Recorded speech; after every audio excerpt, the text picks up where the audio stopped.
बिस्मिल्लाहिर्रहमानिर्रहीम। अस्सलाम वालेकुम स्टूडेंट्स। बेटा कल के लेक्चर में हमने चैप्टर नंबर 11 जो है उसको स्टार्ट किया था। उसके अंदर हमने अल्कोहल्स को देखा था कि हमारे पास क्या होते हैं। इसके अलावा हमने देखा था कि अल्कोहल्स, ईथर्स और फिनोल्स का जो फंक्शन ग्रुप है वो क्या है और इनका जो जर्नल स्ट्रक्चर है वो क्या है। इसके अलावा हमने देखा था कि अल्कोहल्स को हम किस किस तरह से क्लासीफाई कर सकते हैं और नोमेनक्लेचर ऑफ अल्कोहल्स को भी स्टडी किया था।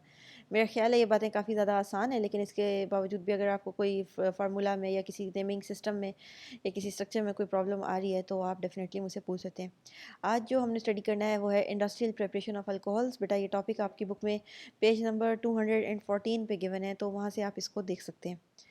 अच्छा, यहाँ से आप एक बात क्लियर कर लें बेटा, अगर आपसे पेपर में इंडस्ट्रियल प्रिपरेशन पूछी जाए तो उसके अंदर आप कोई और इक्वेशन नहीं लिख सकते जिसके ज़रिए से आप अल्कोहल या कोई भी केमिकल कंपाउंड जिसका आपसे पूछा हुआ हो आप बना सकते हो। अगर इंडस्ट्रियल प्रिपरेशन पूछी है तो आप वही वाला केमिकल रिएक्शन लिख कर आएंगे जो हम इंडस्ट्री में यूज़ करते हैं।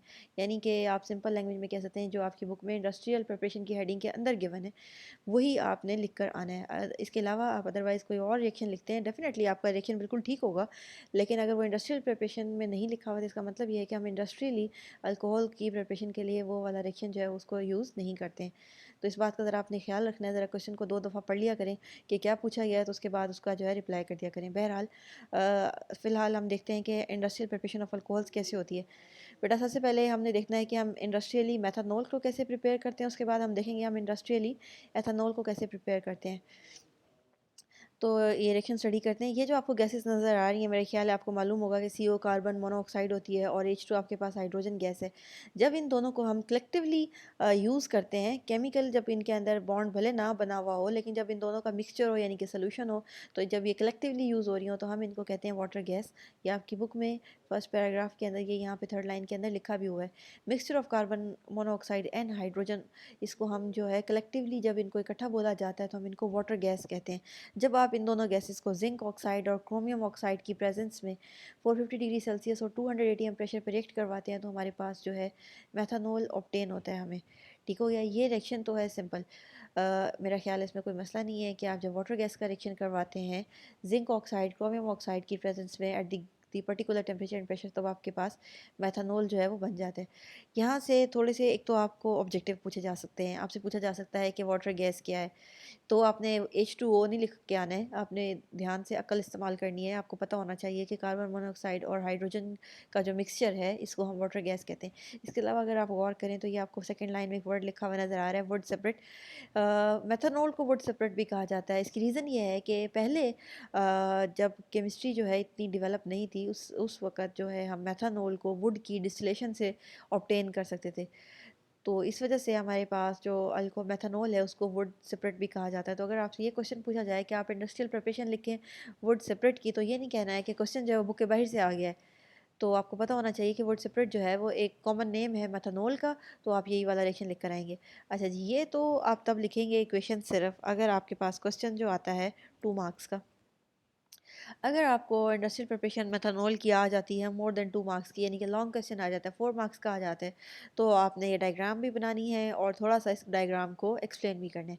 अच्छा बेटा, हम इस डायग्राम को देख लेते हैं कि इसमें क्या हो रहा है। सबसे पहले स्टेप में आप देखिए कि हम जो है अपनी वाटर गैस यानी कि कार्बन मोनोऑक्साइड और हाइड्रोजन का जो मिक्सचर है उसको प्योरीफाई करते हैं। प्योरीफाई करने का मतलब होता है कि अगर उसके अंदर कोई इंप्योरिटीज़ इन्वॉल्व हो गई हैं, जैसे कि ऑक्सीजन, नाइट्रोजन, ये वो आर्गोन गैसेस, ये वो इन्वॉल्व हो जाती हैं गैस के अंदर, तो हम उनको इंप्योरिटीज़ को रिमूव कर देते हैं। इसके अलावा अगर डस्ट पार्टिकल्स या कोई स्मोक पार्टिकल्स या इस तरह की कोई यूजलेस सब्सटेंसेस जो हैं वो आपकी गैस के साथ इन्वॉल्व हो गए, उनको हम गैस प्योरीफायर के अंदर जो है रिमूव कर देते हैं अपनी वाटर गैस के साथ से।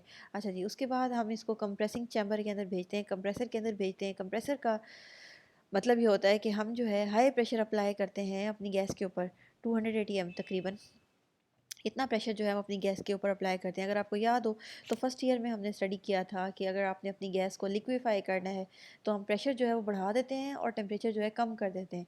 तो यहाँ पे हम प्रेशर बढ़ा रहे हैं, इसका मतलब ये है ताकि जो हमारी कार्बन मोनोऑक्साइड और जो हाइड्रोजन जो ये गैसेज हैं ये दोनों की दोनों लिक्विफाई हो जाएँ, लिक्विड में कन्वर्ट हो जाएँ।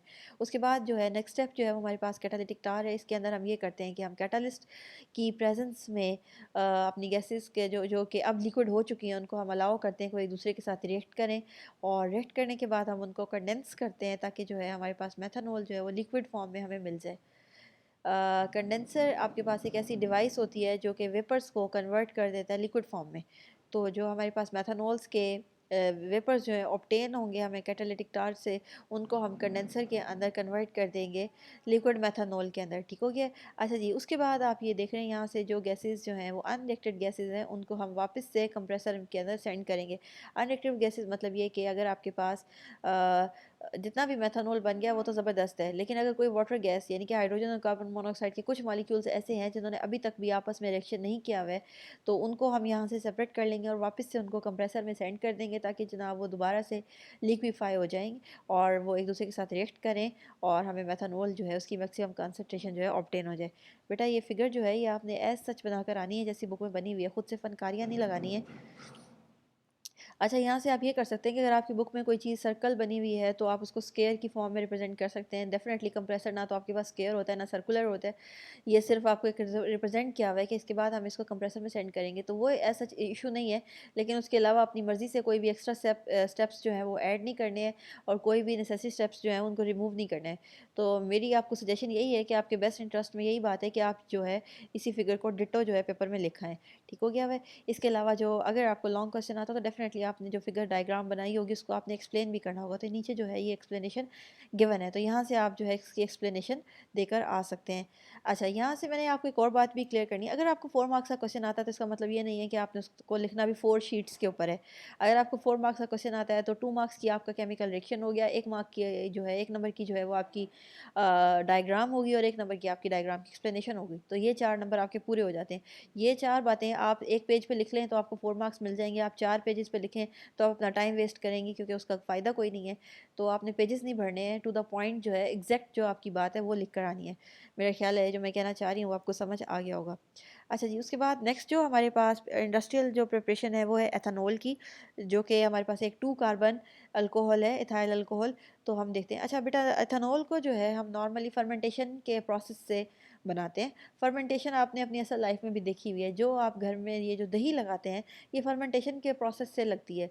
फर्मेंटेशन एक ऐसा प्रोसेस होता है जिसके अंदर हम जो है माइक्रो ऑर्गेनिजम्स जो हैं उनके एंजाइम्स को यूज़ करते हैं एज ए कैटलिस्ट, और एब्सेंस ऑफ एयर में वो जो एंजाइम्स होते हैं जो बायोलॉजिकल कैटलिस्ट हैं, आपने पढ़ा हुआ है बायो के अंदर के जो एंजाइम्स होते हैं वो बायोलॉजिकल कैटलिस्ट होते हैं। ये जो है कैटलाइज करते हैं हमारे रिएक्टेंट्स को और इनको प्रोडक्ट बना देते हैं, अगर हमारे पास हवा जो है उसको हम कंट्रोल कर सकें।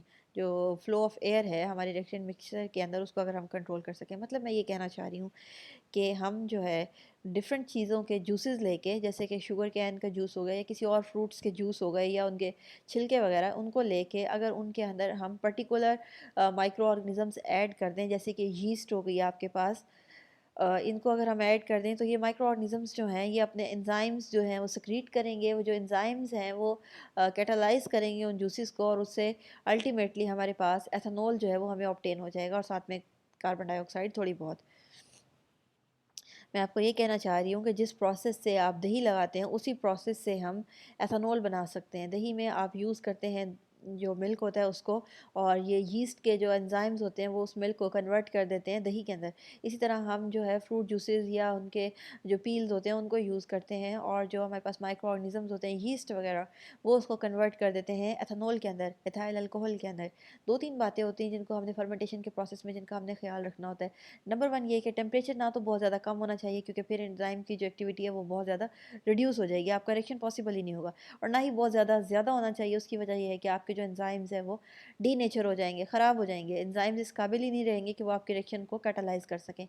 तो हम एक ऑप्टिमम टेम्परेचर यूज़ करते हैं 25 से 35 डिग्री सेल्सियस। इतना टेम्परेचर होना चाहिए आपके पास किसी भी फर्मेंटेशन रिएक्शन के लिए।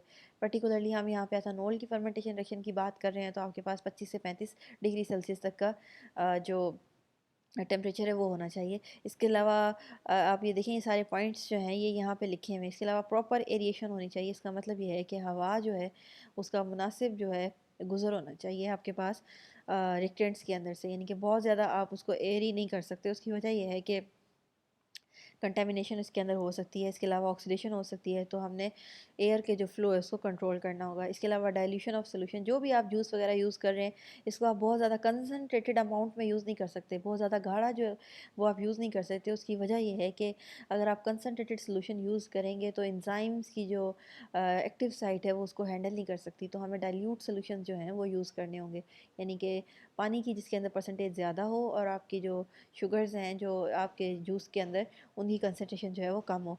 इसके अलावा एब्सेंस ऑफ एनी प्रिजर्वेटिव्स, कोई प्रिजर्वेटिव्स जो हैं वो आपके जूस के अंदर नहीं डले होने चाहिए। बेटा प्रिजर्वेटिव्स जो हैं वो हमारे पास ऐसे केमिकल सब्सटेंसेस होते हैं जिसकी वजह से हम जो है अपने फूड की, अपने खाने की जो लाइफ है उसको बढ़ा सकते हैं।